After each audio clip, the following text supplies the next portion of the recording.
வணக்கம் நண்பர்களே. மிக வருத்தமான பதிவு தான் இது. மிக மிக வருத்தமான பதிவு.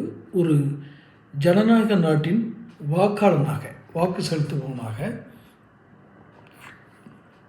எனக்கு இந்த நிகழ்வு ஒரு வருத்தத்தை அளிக்கிறது. வெளிப்படையாகவே பேசுவோம்.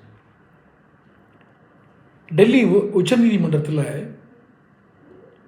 2011ஆம் ஆண்டு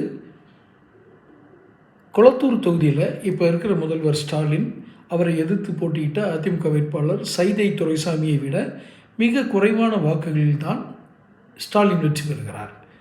இந்த வாக்குகள் எண்ணிக்கை மிக குறைவு என்பதை கடந்து இந்த வாக்குகள் எண்ணப்படும் பொழுது அல்லது இந்த தேர்தல் பிரச்சாரம் மேற்கொள்ளும் பொழுது இந்த தேர்தல் வரைக்கும் நடந்த சில விதிமீறல்களை தொகுத்து அதை நீதிமன்றத்தில் வழக்காக தாக்கல் செய்கிறார் சைதை துரைசாமி. இவருடைய வெற்றி செல்லாது. யார்? ஸ்டாலினுடைய வெற்றி செல்லாது. அவர் எம்எல்ஏ ஆனதை நீங்கள் தகுதி நீக்கம் செய்ய வேண்டும் அப்படின்னு ஒரு மனு தாக்கல் செய்கிறார். அந்த மனு உயர்நீதிமன்றத்தில், சென்னை உயர்நீதிமன்றத்தில் தள்ளுபடி செய்யப்படுகிறது.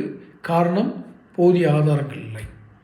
சரி, அதே வழக்கை உச்சநீதிமன்றம் கொண்டு போகிறாங்க. நான் சொல்கிறேன் 2011 தேர்தல், இப்போ 26, 15 வருடம் கழித்தும் இந்த கடந்த 2-3 நாளைக்கு முன்னாடி வழக்கு விசாரணைக்கு வந்திருக்கு. நீதிபதி சொன்ன ஒரு வார்த்தை, நீங்கள் தகுந்த ஆதாரங்கள் இல்லாமல் வழக்கை தொடுத்துவிட்டு நீதிமன்ற நேரத்தை வீணடிக்கிறீர்கள். எவ்வளவு ஒரு உச்சபட்சமான வார்த்தை! ஜனநாயகம் என்று நாம் நினைக்கிறோம், ஆனால் இது கடும் கட்டுப்பாடுகளுக்குட்பட்ட ஜனநாயகமாக இருக்கிறது. நீதிமன்றங்களை விமர்சிக்கக்கூடாது. விமர்சித்தால் மறைமுகமாக வழக்குகள் வரும். ஒரு அரசியல் கட்சியை விமர்சனம் செய்தால் மிக அசிங்கமான விமர்சனங்கள் வரும். இப்படியெல்லாம் நாம் தொகுத்து வைத்திருக்கிறோம் நிகழ்காலத்தை. அதனால்தான் தலைப்பில் குறிப்பிட்டிருந்தேன், நீதிமன்றங்களில் தேர்தல் ஜனநாயகம் தற்கொலை செய்து கொள்கிறது. அதுவும் உச்ச நீதிமன்றத்தில் இறுதியாக மூச்சை விட்டு விடுகிறது. எவ்வளவு சிகிச்சை கொடுத்து பார்க்குறாங்க. ஒரு தேர்தல் வழக்கு 2011 போட்டது 2015 வரைக்கும், அதெல்லாம் விட்டுருங்க.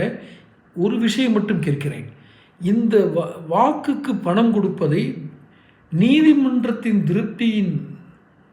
திருப்தி படும் அளவிற்கு சாட்சியங்களோடு நிரூபிக்க முடியுமா?